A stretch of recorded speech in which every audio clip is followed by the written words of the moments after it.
Hi, I'm Elisa Snyder, and I'm with Kevin Bruner from Telltale Games. He's the executive producer of The Walking Dead, and we're going to talk a little bit about the new games. Great. How are you doing today? Very good. I know you've been busy trying to get everybody, keep everybody happy, yes. because it's such a popular game. I'm really curious just because this is so story heavy, and in a great way. Mm-hmm. And I love the kind of choose your own adventure kind of style that you guys have chosen for the game.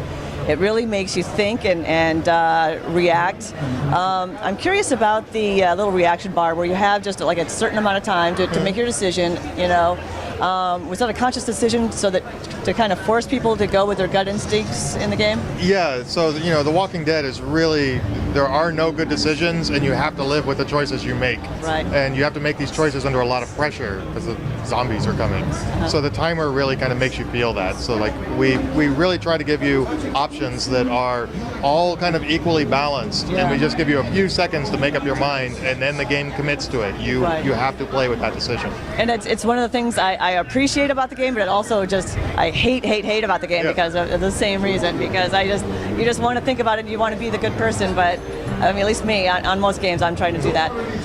Also, one of the other elements that I find very fascinating is the character of Clementine, who becomes kind of the conscience and the soul of the game. Yep. You know, and you are playing what you think are your typical zombie game, and then there's a close-up shot of Clementine reacting, and you just realize what you just did.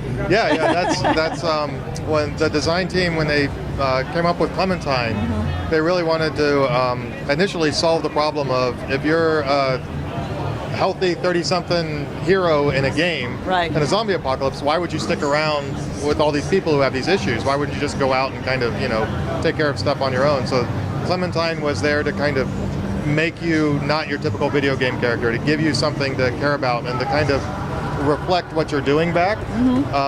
But she's not really judging what you're doing. She's just kind of absorbing what it is. It's kind of influencing the kind of person she's going to be in the future. And it just kind of, it reflects, in my opinion, it does reflect, in episode 2, not to give anything away, but there's a moment where I was playing and all of a sudden, a close-up of a Clementine, and I just felt like the most horrible person on the planet. Yes, and that was specifically designed to do that. You get these moments where you want to do things as your character for revenge or justice or these kind of things that might be kind of horrible. And then you realize you have this little girl who is who is trying to learn how to deal with the zombie apocalypse kind of through your actions. Exactly. And it makes you wonder if you really should have, be leading her anywhere. Yes, yeah. Or maybe she would be better off. Also, sorry. One of the things that I really appreciate about the game is the twists and turns and how your reaction does come back to bite you sometimes. Yes. Yep. Or it comes back to help you at other times. Right. How hard is it not to write yourself into a corner, basically, of where you have all of these choices that people make, and there's so many options? It's really tricky.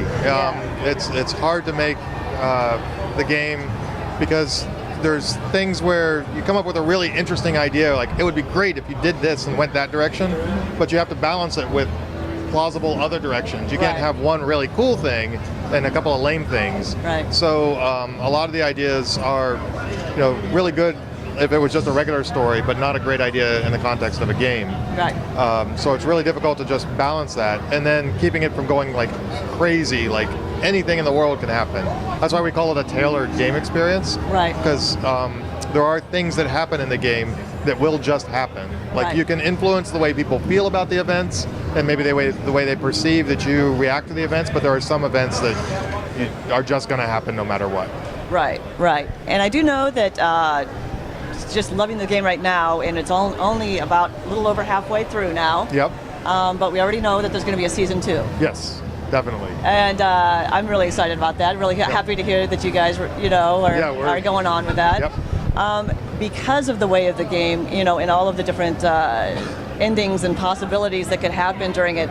are you going to have to basically start from scratch again with a whole new set of characters? Well, because you can't really say who lives and dies? We can't really say what's going to happen in season 2 because it reveals a little bit about what's going to happen in season 1. But we do have lots of ideas on the table for season 2 and kind of a rough sketch of what's going to happen on season 2. Yeah, because that's definitely with this type of game, it would be and tricky. It is super cool.